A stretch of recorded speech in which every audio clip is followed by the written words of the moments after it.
Hey neighbor, welcome back to ARTV. My name is John, and it's time to review the 8th studio album, When You See Yourself, by the American rock band Kings of Leon. This album is once again produced by Marcus Drabs, known for his work with Arcade Fire and Coldplay, and of course for producing Walls, the last studio album that Kings of Leon put out almost 5 years ago. Walls was a more contemporary album that I seem to enjoy more than a lot of their fans did. I think there were great tracks from the more exploratory Muchacho to the lead single Take the Time to Waste a Moment, still resonating with me to this day. However, I've never seen Kings of Leon as one of those bands that just always float to the top, like they demand to be in rotation.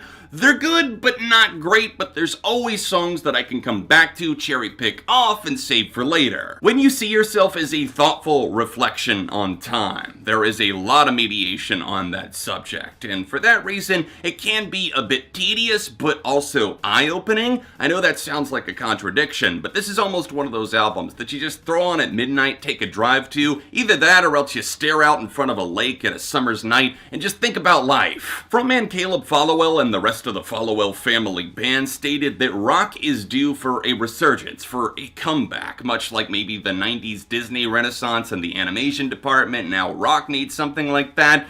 And I definitely agree that it's primed for a comeback and the stage has already been set, but I don't know that albums like this are gonna make heads explode and say, yes, this is at the forefront of the comeback. You can't knock an album just for that. I mean, it's very rare that an album starts a revolution and carries it on its back, and this album could be a part of the conversation for some, but for me, I see this as not a bad album at all, just slightly dull. One that kind of starts up the engines and then cools them back off, and it can't seem to find the perfect pacing. Album 8 is consistent but inconsistent, with the contradiction being is that a lot of the songs do sound similar to each other, but it's inconsistent like I mentioned, with them turning up the heat only to turn it back down, and a lot of these songs, they do take a while to get going, and for some of the best tracks like Oh Wave, it really works out, or even the closing moment, Fairytale, when they bring in the strings, but it's not always something that you just kind of hold your breath and wait for, and then it pays off in a major way. It can just feel underwhelming when they've got you on the line. Jared and Nathan as the drum and bass combo really did steal the show on this album. I think that at times when Caleb wanders vocally or else the lyrics just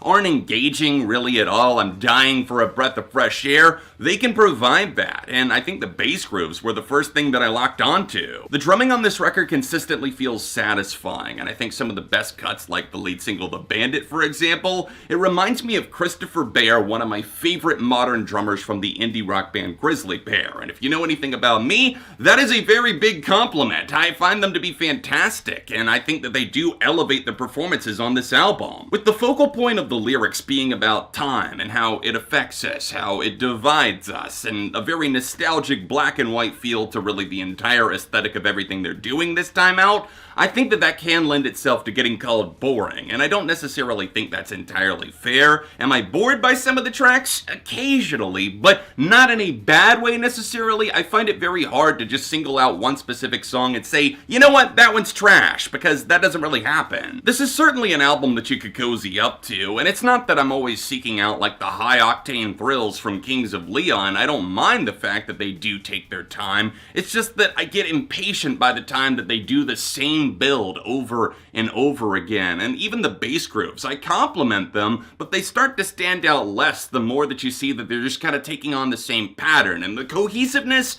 it's appreciated, but it gets to be a bit much when they won't really change the station. For example, Stormy Weather is a track that I really feel like I've heard before. I do enjoy it to a degree. I think the bass kind of kickstarts things, but it starts to get old by the time the song is over. Golden Restless Age has a really good hook on it. I think that that definitely has a nice sentimental quality to it that could see a lot of people looking back and reflecting on their own life, and for that, I think it's a nice passage, but a lot of the time in between the hooks, it's not always pushing something that I find to be that entertaining or even gripping. Between the two lead singles, The Bandit and 100,000 People, I thought both were very solid in their own way, although 100,000 did take a little bit longer to grow on me. I appreciate the sentimental quality of that. It kind of does bring a little bit of a misty-eyed feeling to you. I appreciate the drumming on this track a lot, the keys that were added, not only here, but really throughout throughout the album, they do actually retain one of the more effective feelings that resonates with time. Speaking of time, yet again, I have to praise one of the biggest highlights on the album, Time in Disguise. I love the guitar performances on this track, I love the bass yet again, it really does complement Caleb's vocals,